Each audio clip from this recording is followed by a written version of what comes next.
யோக ஞான சித்தர் ஓம் ஸ்ரீ ராஜயோக குரு சரணம். ஞானம் என்றால் என்ன?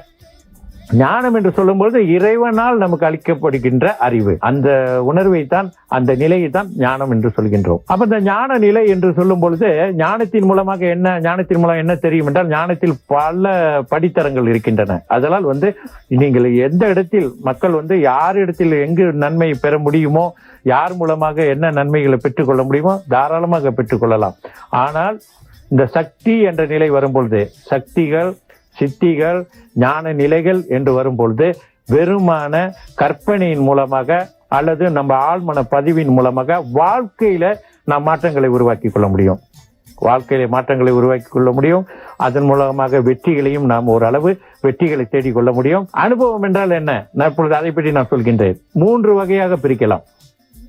ஞானத்தை கூட 3 வகையாக பிரித்து சொல்லி இருக்கின்றார்கள். 1 கல்வி ஞானம், 2 கேள்வி ஞானம், 3 அனுபவ ஞானம். இந்த விஷயம் எல்லா வகையிலுமே பொருந்தும். ஆனால் ஆன்மீகத்துக்கு, அதாவது இறை வழிபாட்டிற்கு எந்த வகையில் பொருந்துகிறது என்று பார்ப்போம். ஒரு யோக சாஸ்திரத்தை ஒருத்தர் படிக்கிறார். யோக சாஸ்திரத்தை பற்றி விடாம படிக்கிறார். அதில் உள்ளதை அப்படியே எடுத்து சொல்ல முடியும் அவரால். ஏன்னா அந்த அளவிற்கு அவருக்கு ஞாபக சக்தி இருக்கிறது, கல்வி கற்கக்கூடிய அந்த திறன் இருக்கிறது. அதான் கல்வி ஞானம். அது எதையுமே அவர் உடனடியாக அவருடைய மனதில் பதிய வைக்கக்கூடிய அந்த திறன் இருக்கிறது. அவர் பேசும்போது நீங்க கேட்கும்போது அவர் படித்தது அப்படியே விளக்கம் கொடுப்பார்.